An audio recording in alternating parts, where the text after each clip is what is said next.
Hello বন্ধুরা, সবাই কেমন আছেন? আশা করছি সবাই খুব ভালো আছেন এবং সুস্থ আছেন। আপনারা হয়তো আজকে আমার থাম্বনেল দেখে বুঝতে পেরে গেছেন আজকে আমি কি রান্না করতে চলেছি। তো আজকে সানডে স্পেশাল, একটুখানি তো আলাদা রকম হওয়া দরকার জানেন। সেই জন্য আজকে ভাবলাম চিকেন চাপ করি। হ্যাঁ, আর একটা সবজি চিংড়ি মাছ দিয়ে রান্না করেছিলাম, সেটা পরে দেখাবো। প্রথমে আমি চিকেনের প্রিপারেশনটা করছি, চলুন দেখি।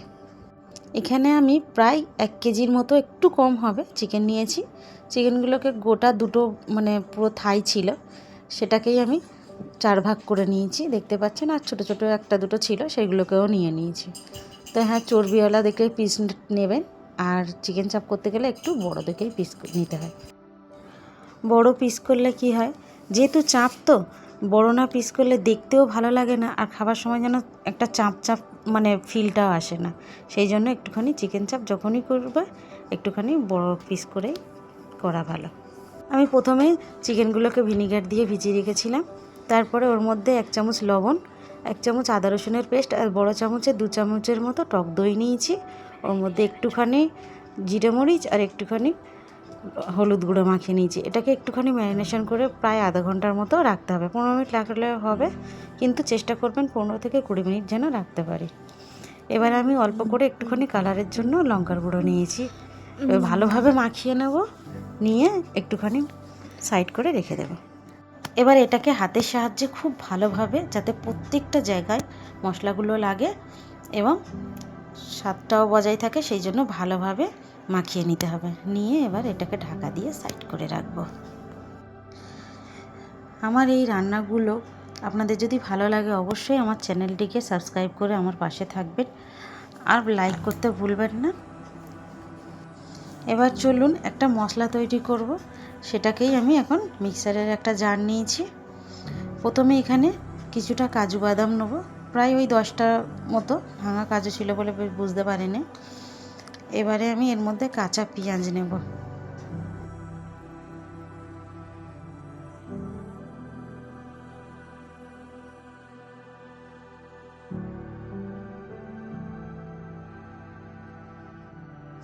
এখানে কাঁচা পেঁয়াজ বেশ অনেকটা করেই নিয়েছি আমি, প্রায় 2টো বড় সাইজের পেঁয়াজ ছিল।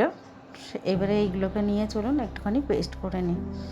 খুব সুন্দর একটা মিহি পেস্ট করতে হবে। এটাই হচ্ছে চাপের মেন মশলা। এবার একটা কড়া নিয়েছি, তার মধ্যে বেশ কিছুটা সর্ষের তেল নিয়েছি। তেলটা হালকা গরম হলে কিছুটা স্লাইস করে রাখা পেঁয়াজ সেগুলোকে দিয়ে দেব। দিয়ে ভালোভাবে একটা গোল্ডেন ফ্রাই বা বেরেস্তা করে তুলে নেব। এই পেঁয়াজটাকে তুলে নিয়ে সাইড করে রাখবো। এটা পরে ব্যবহার করব, কখন করব আপনাদের দেখাচ্ছি, চলুন।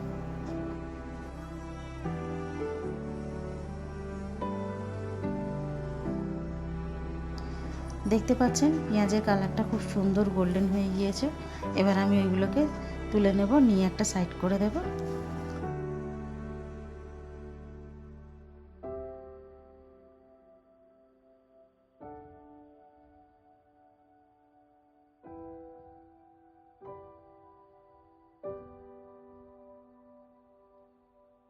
তেলটা একটুখানি কম মনে হচ্ছিল, ওই জন্য আমি আরও একটুখানি ওর মধ্যে তেলটা দিয়ে দিলাম। এবার তেলটা ভালোভাবে গরম হবে, দেখতে পাচ্ছেন তেলটা ভালোভাবে গরম হয়ে গিয়েছে, ধোঁয়া উঠছে। তার মধ্যে আমি চিকেনগুলোকে এক এক করে দিয়ে দেব। এখানে যতটা চিকেন ধরবে ততটাই দেব, কারণ চিকেনগুলোকে একটুখানি লাল লাল করে ভাজবো, সেই জন্য যতটা ধরবে ততটা দেবো। বাদ বাকিটা আমি আরও একবার করে নেব।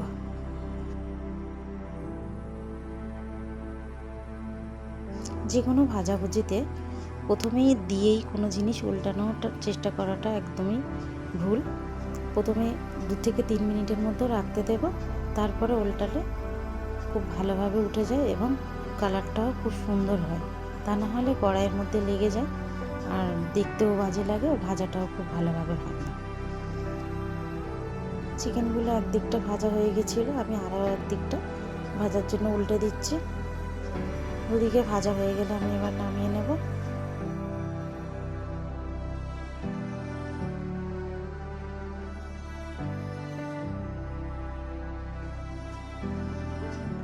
এবার চিকেনগুলো ভাজা হয়ে গিয়েছে, আমি এক এক করে সব তুলে নেব। বাকিগুলোও ভেজে তুলে নেব।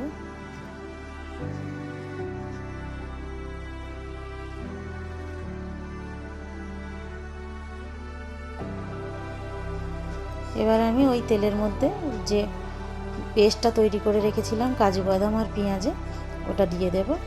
দিয়ে একটুখানি ভালোভাবে নাড়াচাড়া করে নেব, লাল লাল করে ভেজে নেব।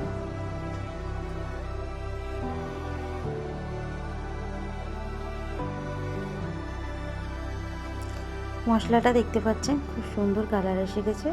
এবার ওর মধ্যে আমি মিক্সির জারেতে একটুখানি জল দিয়ে ধুয়ে জলটা দিয়ে দিলাম।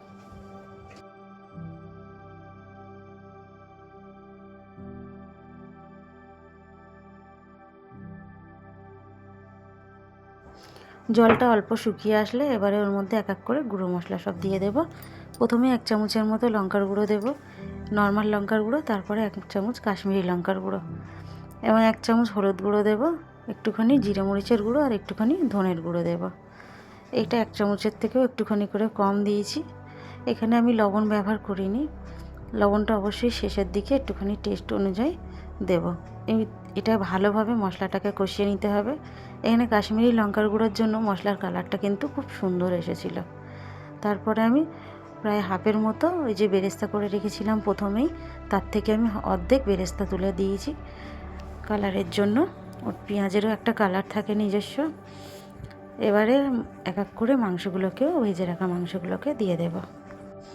মাংসগুলো একসঙ্গে খুব ভালোভাবে কষিয়ে নিতে হবে যাতে ভেতরে মশলাটা ঢোকে, তবে কিন্তু এর টেস্টটা আরও বেড়ে যাবে।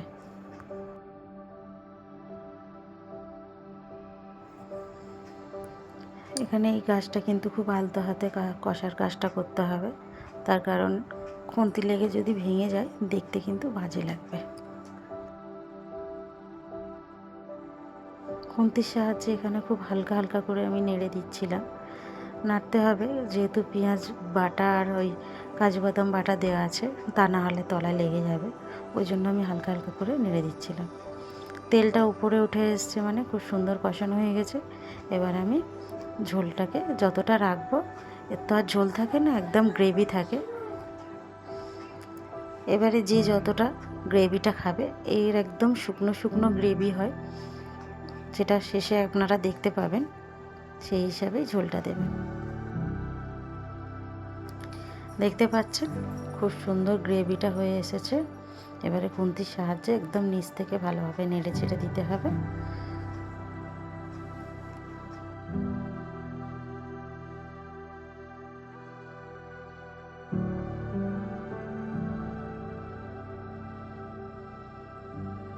শেষে আমি এখানে একটুখানি বিরিয়ানির মশলা আর বাকি যে পেঁয়াজের বেরেস্তাটা ছিল সেটাকেও দিয়ে দেব। এটা কিন্তু যতটা না দেখতে ভালো লাগছে, তার থেকে কিন্তু খেতেও খুব টেস্টি হয়েছিল এবং ভালো হয়েছিল। আপনাদের দেখে কেমন লাগলো অবশ্যই জানাবেন। Thank you.